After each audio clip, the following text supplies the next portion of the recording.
एक बार की बात है, एक गांव में एक विधवा औरत अपनी 2 बेटियों स्नो वाइट और रोज रेड के साथ रहती थी। स्नो वाइट बहुत ही शांत और शर्मीली स्वभाव की थी, वहीं रोज रेड बहुत नटखट और शरारती थी। दोनों बेटियां अपनी मां की मदद करती थीं। तीनों की जिंदगी बहुत ही खुशहाल तरीके से बीत रही थी। जब शाम होती तो माँ दोनों बेटियों को परियों को कहानियां सुनाती। हर दिन ऐसे ही बीतता और ऐसे ही मौसम बदलते गए। एक बार सर्दियों की शाम जब स्नो वाइट और रोज रेड अपनी माँ से कहानी सुन रही थी, तभी अचानक दरवाजे पर दस्तक हुई। दरवाजे की आवाज सुनकर तीनों चौंक गईं।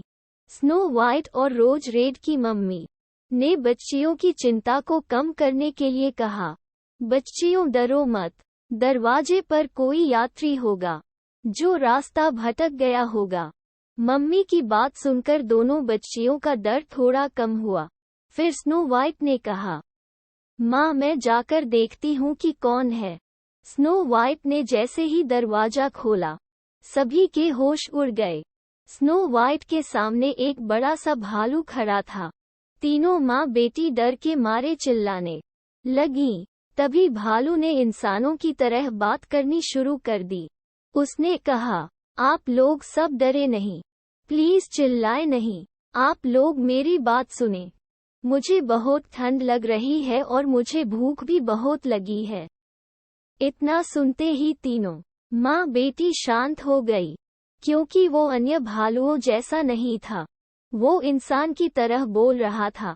फिर माँ ने भालू को अंदर आने की इजाजत दी। तीनों ने भालू की मदद की। उन्होंने उसे कंबल दिया और खाने को दिया। भालू और उन तीनों की खूब दोस्ती हो गई थी। पूरी सर्दियों में भालू उनके साथ रहा और हर रोज उनके लिए वो तोहफे भी लाता। ऐसे ही सर्दियों का मौसम बीत गया और भालू के जाने का वक्त आ गया। उस भालू ने उन्हें धन्यवाद किया और उनके घर से वो चला गया। कुछ दिनों बाद स्नो वाइट और रोज रेड जंगल में फल तलाश कर रही थीं।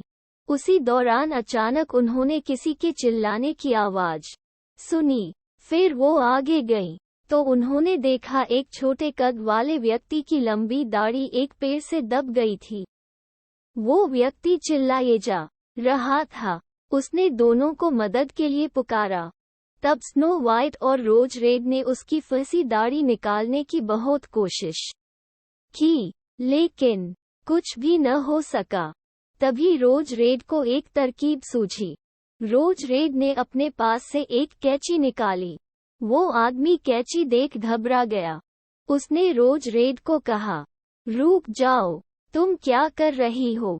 मेरी दाढ़ी मत काटो। लेकिन तब तक बहुत देर हो गई थी। रोज रेड ने उसकी दाढ़ी काट दी। ये देख उस आदमी को बहुत गुस्सा आ गया और उनकी मदद का शुक्रिया किए बिना बड़बड़ाता हुआ वहां से चला गया। दोनों बहनों को उसे देख बहुत मजा आया।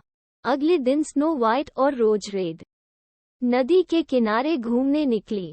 घूमते घूमते अचानक उन्होंने फिर उस छोटे व्यक्ति की आवाज सुनी। वो आगे गई तो उन्होंने देखा कि उस व्यक्ति की दाढ़ी इस बार एक मछली ने पकड़ रखी थी। वो व्यक्ति चिल्लाए जा रहा था। फिर दोनों बहनों ने उसकी मदद करने की कोशिश की, लेकिन उसकी दाढ़ी मछली की मुंह से नहीं निकली। अंत में स्नो वाइट ने फिर से कैंची से उसकी दाढ़ी काट दी। वो छोटा आदमी फिर से उनका धन्यवाद करने के बजाय गुस्सा होकर बड़बड़ाता हुआ वहां से चला गया। वो दोनों बहनें हंसने लगी। तभी उनकी नजर सामने पत्थर के पास पड़े एक बेहोश व्यक्ति पर गई। वो उसके सामने गई तो देखा उसके सिर पर चोट लगी थी। तभी उस व्यक्ति को होश आ गया। लड़कियों ने उससे पूछा, कौन हो तुम? तब उसने कहा, मैं एक राजकुमार हूँ और मेरा नाम एडम है। उसने आगे कहा, मैं अपने भाई जोसेफ को ढूंढ रहा हूँ। मेरा भाई जेवरों का बैग लेकर जंगल घूमने निकला था, लेकिन सर्दियों से ही वो गायब है। अभी मैंने वैसे ही बैग के साथ एक व्यक्ति को देखा। पर जैसे ही मैं कुछ कर पाता उसने मुझ पर जादू कर बेहोश कर दिया। स्नो वाइट और रोज रेड ने राजकुमार को अपना परिचय देकर उसकी मदद करने का फैसला किया। तभी जंगल की तरफ से उन्होंने एक जानवर और एक आदमी की आवाज सुनी। वो लोग उस आवाज के पीछे भागे तो उन्होंने देखा कि वही छोटा व्यक्ति था जिनकी मदद स्नो वाइट और रोज रेड ने की थी। दोनों बहनों ने कहा, ये तो हमारा दोस्त भालू है और उसके साथ तो वही छोटा व्यक्ति है जिसकी बार बार दाढ़ी फंस जा रही थी। राजकुमार ने कहा, ये तो वही व्यक्ति है जिसने मेरे भाई का बैग लिया था और मुझे बेहोश किया था। राजकुमार ने लड़कियों को रुकने को कहा और खुद तलवार लेकर आगे बढ़ा। वो छोटा व्यक्ति चिल्ला रहा था और भालू को कह रहा था कि ये बैग तुम रख लो। वो भालू गुस्से में था और उसे कह रहा था कि देखो तुम्हारे जादू ने क्या कर दिया। इतने में राजकुमार ने बोला, ये आदमी मेरा है और मैं इसे सजा दूंगा। इतने में वो व्यक्ति पेड़ से नीचे कूदा और अपने कद से बहुत लंबा रूप ले लिया। उसने राजकुमार के हाथों से तलवार फेंक दी।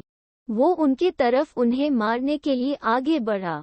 इतने में स्नो वाइट ने तलवार उठाकर राजकुमार एडम की तरफ फेंक दी। इतने में भालू बोला, उसकी दाढ़ी काटो, उसकी सारी शक्तियां उसकी दाढ़ी में ही है। ये सुनते ही राजकुमार ने उसकी दाढ़ी की तरफ निशाना लगाकर तलवार को फेंका, जिससे उसकी दाढ़ी कट गई और वो फिर से छोटा हो गया। राजकुमार जैसे ही उस व्यक्ति को पकड़ने के लिए भागा, वो व्यक्ति वहां से भाग खड़ा हुआ। इसी बीच भालू भी इंसान रूप में आ गया। वो भालू कोई और नहीं राजकुमार एडम का भाई राजकुमार जोसेफ था। एडम ने दौड़कर अपने भाई को गले लगा लिया। जोसेफ ने सारी बात अपने भाई को बताई कि कैसे उस पर उस छोटे कद वाले व्यक्ति ने जादू कर उसके जेवर का बैग चुरा लिया था। उसके बाद उसने कहा कि स्नो वाइट और रोज रेड ने उसकी खूब सहायता की। राजकुमार एडम और जोसेफ को स्नो वाइट और रोज रेड से प्यार हो गया। फिर दोनों भाइयों की उनसे धूमधाम से शादी हुई और वो खुशी खुशी रहने लगे। कहानी से सीख। इस कहानी से दो सीख मिलती है। एक ये कि कभी लालच नहीं करना चाहिए और कभी किसी व्यक्ति को उसके रूप से नहीं बल्कि उसके स्वभाव से जानना चाहिए।